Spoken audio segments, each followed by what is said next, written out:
Inhlakanipho yokuqala ukujoyina umkhonto wesizwe phakathi.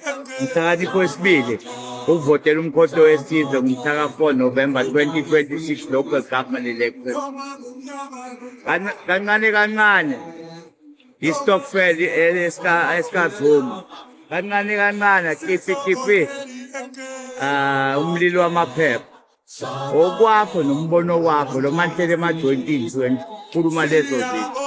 Thina umsebenzi wethu as ground forces sigwele ebantwini sizotshela abantu ukuthi abavotela umkhonto ngomhlaka 4 November 2026. Umkhonto wesizwe ulolilwe, umkhonto wesizwe ucijile, umkhonto wesizwe uyagwaza lapho amahla.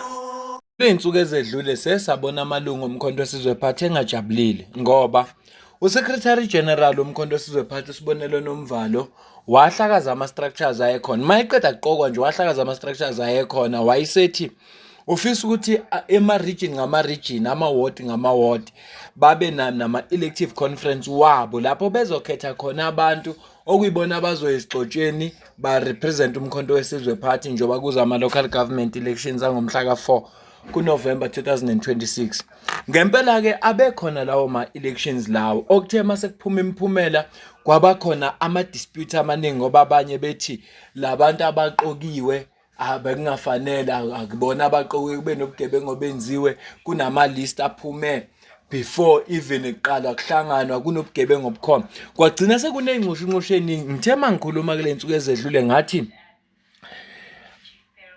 into enzima ngomkhonto wesizwe phathi, one of their principle ithi fanele kube ne-discipline bese kuba ne-unity. Kodwa awukwazi uku-unite abantu aba-power hungry ngoba labantu bafuna i-power ngendlela ongakazi uzoyibona.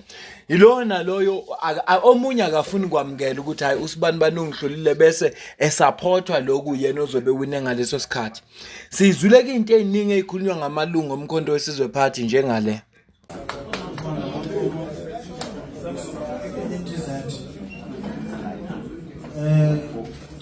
Mina akukho okuningi engakusho.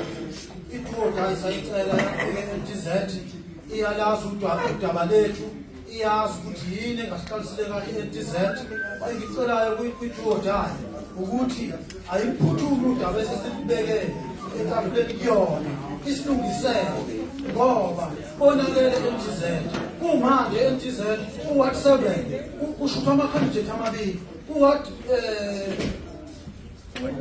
10 ushutha ama-candidate amabili lama-candidate amanye lele amabalithani uPaul-Region ukuthi alilangeli lele likulilona engakhethanga abantu baze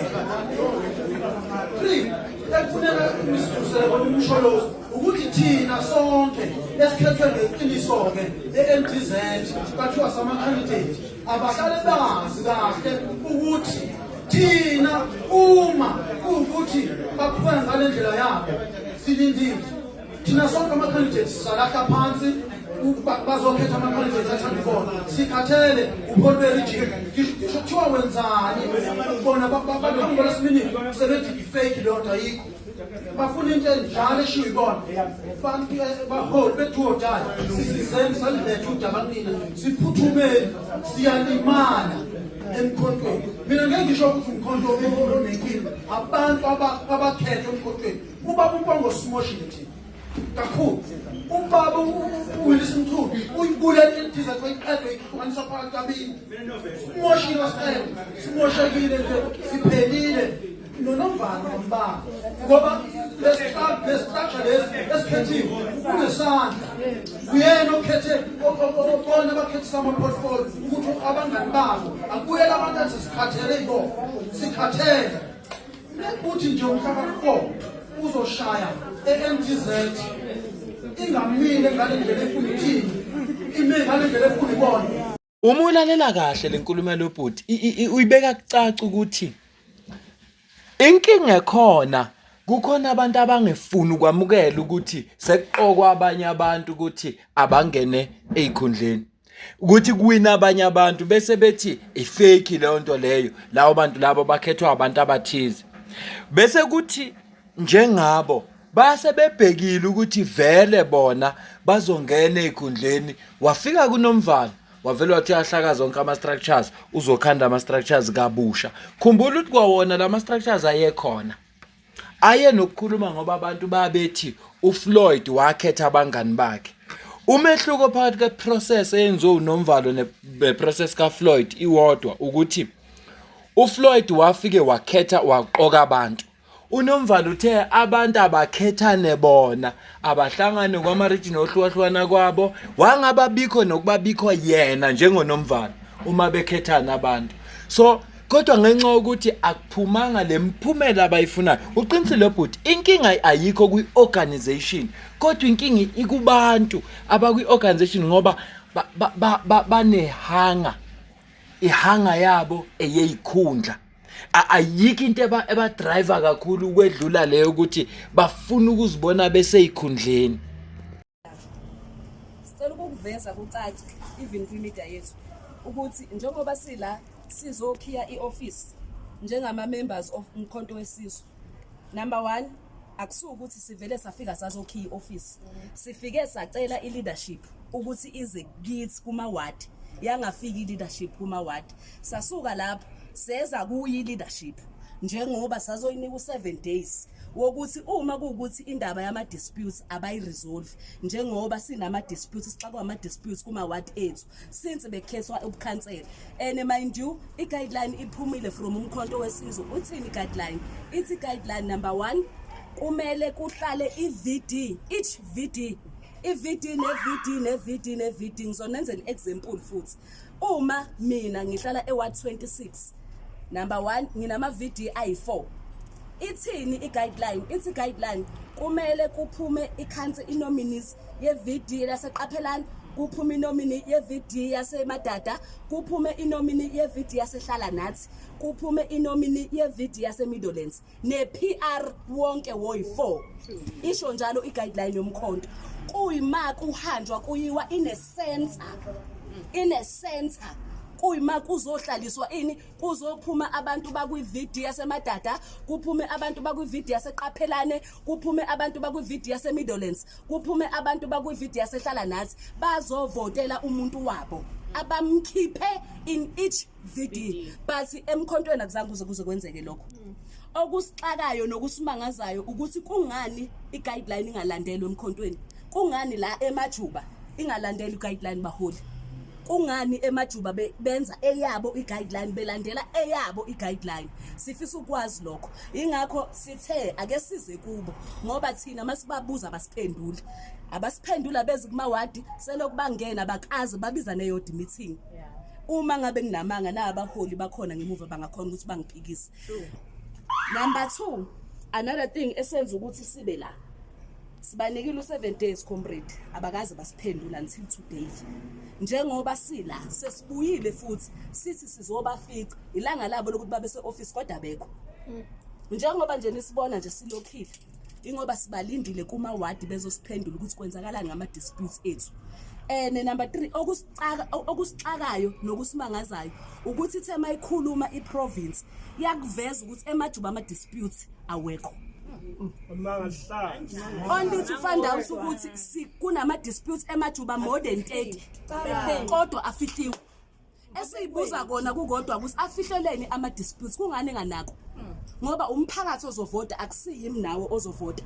Lo mphakathi onganakwa bafuna ukunaka nini bo. U-Provincial Coordinator wase-KZN okuComrade Simphiwe Mpungose ukhiphe nansi letter ngomhla ka-19 August 2026 izolo iya kuma-coordinators wama-region. Isihloko sawo sithi Ward Councillor Nomination Process. Revolutionary greetings. The Provincial Office hereby requests that all mentioned regional coordinators communicate and facilitate the Ward Councillor nomination returns with their respective sub-regions. These returns must be scheduled and completed this Friday, 21 August 2026. Ilama region alandelayo. Inkosi Bambatha, sub-region Endumeni, Inquthu, kuward 1 no ward 10. Ilembe, Sub-region Maphumulo nokwaDukuza Ward 11 Ward 14. iZululand region esithathu. Then sub-region uNongoma Ward 18. Then 4 Harry Gwala uMzimkhulu neJPP Ward 17 Ward 14. Then uThukela sub-region Inkosi Langalibalele Ward 10, 13, 17 no23. Amajuba Newcastle ila kunenkinga khona ngempela ke la ku 12, 22, 32 no35. Ugu Erenkonyeni Ward 14, 16, 21, 26, 29, 32 no34. Amaward okuyiwona wona nenkinga usethe manje uconvener abahlale phansi baqale phansi indaba ama nomination bese beyilungise le ndaba ukuthi kushaya uLwesihlanu ngomhla ka21 la kusasa bese beyixazululile futhi usuka abanalo lwanamuhla ngoba le letter le iphuma izolo. Namhlanje umkhonto wesizwe party ubhale kanje: The National Dispute Resolution Committee convened to address matters relating to dispute resolution within the movement. The committee comprises of National Chairperson Comrade Mxolisi Phakathi, Deputy National Chairperson Comrade Mokotsho Sibilwane, Secretary General of MK Youth League Comrade Nkateko Mkhabela, Coordinator of the Presidential Task Team Comrade Cyril Mkhize. Lokhu kusho ukuthi iMK Party seyikhande manje ikomiti elizodila nama dispute. Abakwenzile la bakhipha ubabuyile isimchunu wangaba ingxenye yekomiti bakhipha umpungose lo abakhale ngaye lapha kuleya video noma angazi noma coordinate noma uconvener ngizazi ukuthi uyini lapha eKZN kodwa bamkhiphile akayona ingxenye yalabantu laba abakwikomiti abazo resolve ama dispute. Nginethemba ke lokuthi labantu abakhethiwe bazohlala phansi balibuka udaba balalele wonke inhlangothi zonke bese bephuma nesinqumo. Noma ke isinqumo singaba fair kanjani kodwa kukhona umuntu ongeke azajabule ngoba wonke umuntu uya ngenhloso yokuwina. Uma ngabe isinqumo sesivuna omunye ukhona ongeke azajabule kodwa uma iprocess ifair ikona lokho esikushoyo. So amalungu omkhonto wesizwe party abone inkinga nama dispute ilokuzana i-National High Command seyithatha isinqumo sokuthi ayikhande manje i-resolution committee ngiyona le ethi ngiphinde futhi ngisho abantu laba abangamalunga ale committee. uNational Chairperson okuComrade Mxolisi Phakathi, uDeputy National Chairperson uComrade Mokotsho Sibilwane, kubo Secretary General we-MK Youth League uComrade Nkateko Mkhabela, kubo coordinator we-Presidential Task Team okuComrade Cyril Mkhize. Futhi kwenzeke kahle ukuthi kuthathwa abantu abasebenza nationally ngoba uma ngabe bekuthathwa abantu abathize base KZN bekuzophinde kuthiwa hayi vele lona ungukuthi nongukuthi. Siyazi ukuthi inkulumo ngeze ziphele ngoba abantu abakuleli iqembu iningi labo leli lwelikhundla leza vele lisuka la lisuka khona libona ukuthi amathuba ukuthi lingase lithola ikhundla la basuka khona ayengekho. Amathuba laba besuka khona ayengeke ukuthi bathola ikhundla kodwa lana amathuba khona ingakho benza ngakho konke okusemandleni. Bengithi ngik-update nje ukuthi emveni kwezikhalo zabantu bekhombisa ukungenami emveni kokuba kukhethwa abantu efuneka bavotelwe makufika umhla ka4 kwase kuba nama dispute. iNational High Command siqoka ukuthi akube khona ke ikomiti elizodila nama dispute. Nginethemba ke lokuthi leli komiti lizokwazi ukuyixazulula lenkinga kodwa ke inkinga nje inzima ukuyixazulula ngoba it's not about iqembu kodwa it's about individuals abakhalela bona ukuba semandleni bona. Nanawa sidibane video elandelayo. Ungakhohlwa ucomment, ushare, like, usubscribe.